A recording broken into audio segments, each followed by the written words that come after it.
بسم اللہ الرحمن الرحیم وبہ نستعین۔ مسجدیں اللہ کا گھر ہے، وَأَنَّ الْمَسَاجِدَ لِلَّهِ فَلَا تَدْعُوا مَعَ اللَّهِ أَحَدًا۔ مسجدیں اللہ کے لیے ہیں اور یہاں سے ہمیشہ امن و امان کا، انسانیت کا، تہذیب و تمیز اور شرافت کا پیغام دیا جاتا رہا ہے۔ مسجدیں امن کا گہوارہ رہی ہیں اور مسجدیں ہر دور میں انسانیت کے لیے خدمت اور نفع رسانی کا مرکز بنی رہی ہیں۔ مسجدوں کے اسی کردار کو زندہ کرنے اور زندہ رکھنے کی ضرورت ہے۔ مسجدیں جس آبادی اور بستی میں ہوں اس پوری بستی کے لیے خیر و برکت اور خدمت کا مرکز بن جائیں۔ مسجد کے ذریعے جو پیغام دیا جاتا ہے اس میں بڑی طاقت ہے، اس میں بڑی توانائی ہے، اس میں اثر انگیزی کی بڑی صلاحیت ہے۔ افسوس کی بات یہ ہے کہ ملک میں بسنے والے ہمارے برادران وطن کا ایک بڑا طبقہ مسجد اور مسجد سے جڑی ہوئی باتوں کے سلسلے میں غلط فہمی کا شکار ہے، کچھ لا علمی کی وجہ سے اور ایک بڑا حصہ غلط پروپیگنڈے کی وجہ سے۔ مسجد کے مینار سے 5 وقت اللہ کی عظمت، اس کی کبریائی، اس کی بڑائی کی آواز دی جا رہی ہے، لیکن مسجد کے پڑوس میں رہنے والے 40 50 سال سے مسجد کے ہمسایہ بن کر رہنے والے لوگ اذان کے پیغام سے، اس کے میسیج سے ناواقف ہیں۔ وہ نہیں جان رہے ہیں کہ یہ اذان کیسی خیر و برکت کی چیز ہے، یہ اذان کیسا زبردست پیغام ہے، کیسا زبردست اعلان ہے۔ اس اذان میں انسانیت کے لیے کیسی رحمت پوشیدہ ہے۔ ہماری غفلت کی وجہ سے بہت سارے لوگ لا علم ہیں اور لا علمی اور جہالت انہیں عداوت اور مخالفت کے راستے پر لے جا رہی ہے۔ خیر امت ہونے کی حیثیت سے اور داعی امت ہونے کی حیثیت سے ہماری یہ ذمہ داری ہے کہ ہم اللہ کے دین کا پیغام اور مسجد اور مسجد سے جڑی ہوئی باتوں کا پیغام برادران وطن تک پہنچائیں۔ وحدانیت کی جو تعلیم مسجد کے ذریعے دی جا رہی ہے، مساوات اور برابری کی جو تعلیم مسجد کے ذریعے دی جا رہی ہے، اس میں ہمارے برادران وطن کے لیے کشش ہے، اس میں ہمارے برادران وطن کے لیے ایک بہت بڑا پیغام چھپا ہوا ہے۔ سسکتی تڑپتی انسانیت کے لیے، دکھی انسانیت کے لیے مسجد کے ماحول میں زخموں کا مرہم، درد کا درما اور پریشانیوں کا حل ہے۔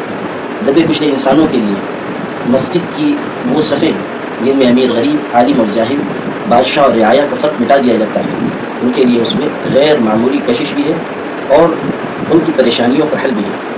کاش کہ ہم مسجد کا پیغام دور تک اور دیر تک پہنچائیں، برادران وطن کو واقف کرائیں کہ مسجد اللہ کی عبادت کی جگہ ہے، خدمت کی جگہ ہے، انسانیت کی فلاح و بہبود کا مرکز ہے۔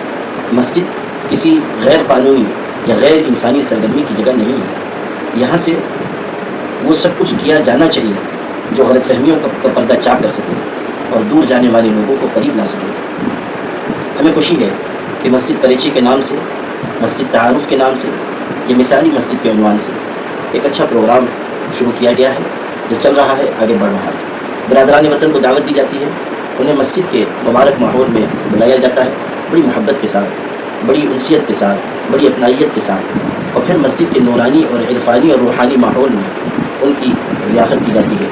انہیں مسجد کا مشاہدہ کرایا جاتا ہے، انہیں اذان اور نماز کا مطلب سمجھایا جاتا ہے، انہیں صالح اور پاکیزہ لٹریچر فراہم کیا جاتا ہے۔ نماز پڑھتا ہوا لوگوں کو دیکھ کر ان کے احساسات اور تأثرات حیرت انگیز ہوتے ہیں۔ مسجد کو قریب سے دیکھ کر ان کے دل میں محبت کے جذبات پیدا ہوتے ہیں، اچھے تأثرات، بہترین اور پاکیزہ خیالات ان کی طرف سے سامنے آتے ہیں۔ مسجد پریچے کے نام سے جو پروگرام ہو رہے ہیں وہ وقت کی بھی ضرورت ہے، ملک کے حالات کا بھی تقاضا ہے، اور ہم پر جو دین کی دعوت کی ذمہ داری ہے اس کا بھی یہ تقاضا ہے کہ ہم اس پاکیزہ اور اس بہتر عنوان کے ذریعے ہمارے برادران وطن تک پیغام پہنچا دیں اور ایک اچھے ماحول سے ان کو روشناس اور واقف کرائیں۔